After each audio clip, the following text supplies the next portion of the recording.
Assalamualaikum warahmatullahi wabarakatuh.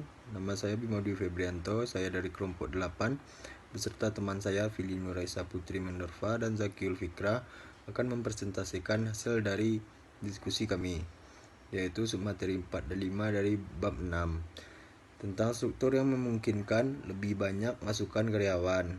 Struktur yang pertama, organisasi matriks, adalah struktur organisasi yang memungkinkan beberapa bagian perusahaan saling berinteraksi untuk memusatkan perhatian pada proyek-proyek tertentu. Keuntungannya menyatukan para karyawan yang dapat memberikan masukan dari berbagai sudut pandang. Kerugiannya tidak adanya tanggung jawab dari karyawan karena sudah melimpahkan kepada tim. Struktur yang kedua, entrepreneurship, adalah penugasan karyawan-karyawan tertentu sebuah perusahaan untuk menciptakan ide-ide baru. Dalam hal ini, kemungkinan lebih besar untuk berhasil jika karyawan menerima imbalan berupa bonus atas inovasinya. Yang ketiga, struktur organisasi informal, adalah jaringan komunikasi informal di antara karyawan perusahaan.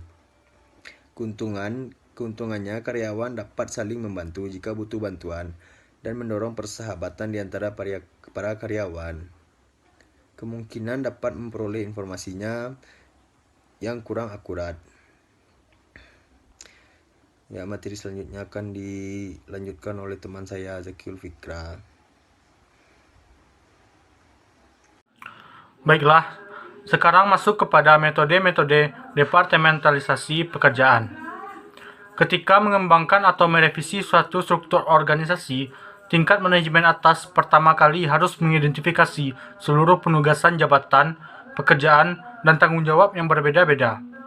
Cara terbaik dalam melakukan departementasi akan tergantung pada bisnis perusahaan. Berikut adalah 4 metode departementasi yang cukup populer. Yang pertama, menurut fungsi. Ketika perusahaan melakukan departementasi menurut fungsi, perusahaan akan mengalokasikan pekerjaan dan tanggung jawab menurut fungsi-fungsi karyawan. Kedua, menurut produk.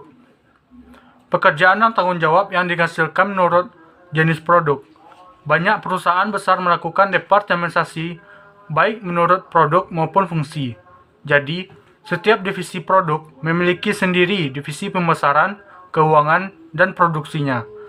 Sistem ini terlihat sangat tidak efisien karena permintaan pemesanan divisi.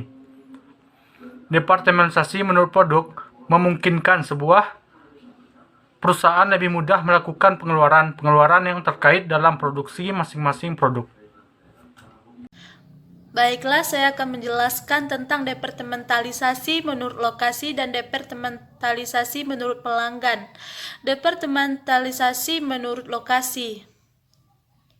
Pekerjaan dan tanggung jawab juga dapat didepartementalisasikan menurut lokasi pendirian kantor-kantor daerah yang termasuk wilayah geografis tertentu. Ketika perusahaan melakukan departementalisasi menurut lokasi, perusahaan akan mengetahui atau dapat lebih memperkirakan apa yang terjadi di masing-masing lokasi tersebut.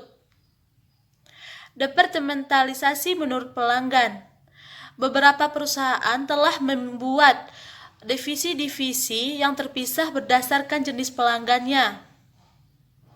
Beberapa maskapai penerbangan telah membuat divisi-divisi reservasi yang dimana mereka memusatkan diri pada perjalanan-perjalanan kelompok.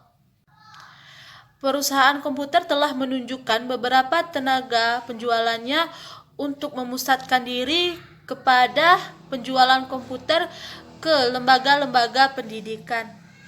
Sekian dari saya kembalikan ke moderator.